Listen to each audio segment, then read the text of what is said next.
अधिकारी कधीतरी मार खातील, आता ती परिस्थिती प्रत्येक जिल्ह्यामध्ये आलेली. अध्यक्ष महोदय, मी खोटं बोलत नाहीये.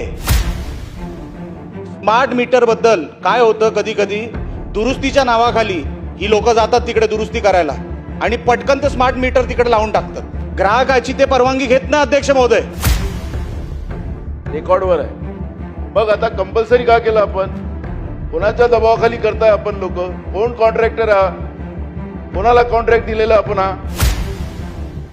ह्या स्मार्ट मीटरमुळे बिल वाढून येतात, हा गैरसमज आहे.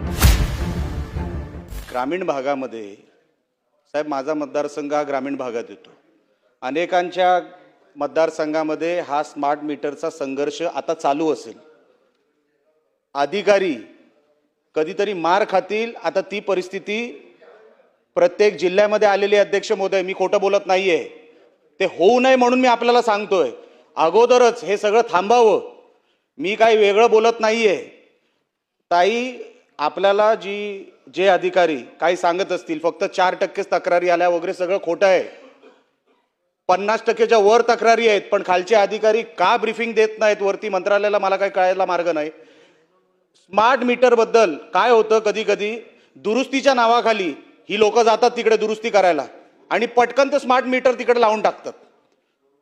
ग्राहकाची ते परवानगी घेत ना अध्यक्ष महोदय आणि पटकन ते दुसऱ्या स्मार्ट मीटरची तिथे इम्प्लिमेंटेशन करून टाकतात. बिलामध्ये वाढ होते. हे काय मला सांगायची काही गरज नाही अध्यक्ष महोदय. ग्रामीण भागामध्ये नुसती गाडी जरी नेली ना तरी स्मार्ट मीटर बद्दल तक्रारी करणारी लोक रस्त्यावर मिळतील तुम्हाला.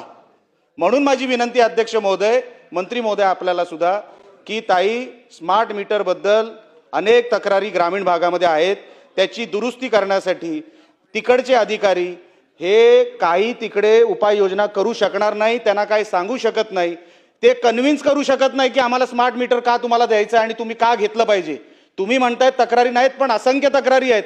तुम्ही मला जर माझ्याच मतदारसंघात जर विचारलं, तुम्हाला शेकडो तक्रारी मी तुम्हाला आता आणून देऊ शकतो. पण माझी ताई विनंती आहे अध्यक्ष महोदय, आपल्या माध्यमातून ह्या स्मार्ट मीटर बद्दल ग्रामीण भागामध्ये अतिशय असंतोष आहे. त्याच्याबद्दल त्याचा निवारा करण्यासाठी सरकार काय करणार आहे का, एवढा माझा स्पेसिफिक प्रश्न आहे. आपल्या अधिकाऱ्यांनी केलेले आहे अध्यक्ष महोदय. आणि स्मार्ट मीटर च्या बद्दलच्या तक्रारी सुद्धा त्याच ठिकाणचे अधिकारी आपले चेक मीटर लावून, की त्या स्थळ पाहणी करतात, मीटरची पाहणी करतात, खरंच मीटरमध्ये काही अडचण आहे का, काही तांत्रिक बिघाड त्याच्यामध्ये झालेला आहे का, हे चेक करून त्या ग्राहकाचं समाधान त्या ठिकाणी करतात अध्यक्ष महोदय. त्यामुळे ह्या स्मार्ट मीटरमुळे बिल वाढून येतात, हा गैरसमज आहे अध्यक्ष. आता मंत्र्यांनी सांगितलं म्हणून मी या ठिकाणी विचारतो आहे. अध्यक्ष महाराज, याचा कॉन्ट्रॅक्ट दिलेला आहे कुठल्या तरी मोठ्या कंपनीला आणि हा कॉन्ट्रॅक्टर ते मीटर लावतो. अध्यक्ष महाराज, त्यांचे माणसं लावतात. ते अधिकारी सांगतात मगापासूनचं हे खोटं आहे. आणि जेव्हा आपण MSCBला तक्रार करावं, त्या अधिकाऱ्यांना तक्रार करावं, ते म्हणते की आम्ही नाही लावलेत, असं ते सांगतात. एक, अध्यक्ष महाराज, हे मीटर जे आहेत हे 4 पटीनं बिलं यायला लागलीत आणि 4 पटीनं बिलं आल्यामुळे लोकांचं आर्थिक नियोजन आहे ते सगळं कोलमडलं आहे. अध्यक्ष महाराज, ही वस्तुस्थिती आहे. सभागृहातले सत्ता पक्षाचे आमदार असो का आम्ही असो, सगळ्यांनीच, कारण याला राजकारण हा भाग होऊ शकत नाही. पण लोकांजवळून आर्थिक लूट ज्या पद्धतीने होते आहे 4 पटीनं, ही गंभीर बाब आहे.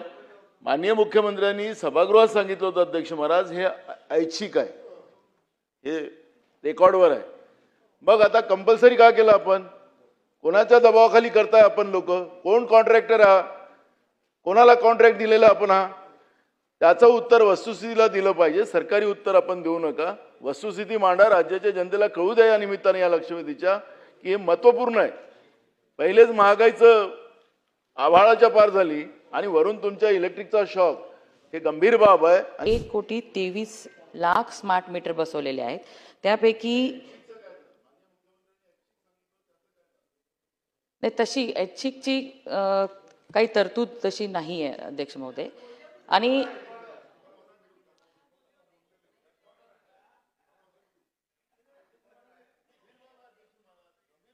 लोकांची लूट होत आहे अध्यक्ष महाराज. आणि विद्युत नियामक मंडळ काही ब्रह्मदेव नाही आहे की वरतून काही असा माणूस तयार होणार आणि तसंच तो राहील. हे आपण ठरवायचं आहे. म्हणजे आपलं सरकारची जबाबदारी आहे की लोकांची लूट नाही झाली पाहिजे याची खबरदारी घेण्याची जरूरत सरकारची आहे. आणि विद्युत नियामक मंडळ म्हणजे कोण लागलं ते? आणि म्हणून माननीय मुख्यमंत्र्यांनी जे सभागृहात सांगितलं होतं की ऐच्छिक राहणार आहे, त्याचं काय तपासून बघायचं आहे. पेड मीटर हे ऐच्छिक राहणार आहे, हे पोस्ट पेड मीटर आहे अध्यक्ष महोदय आपलं.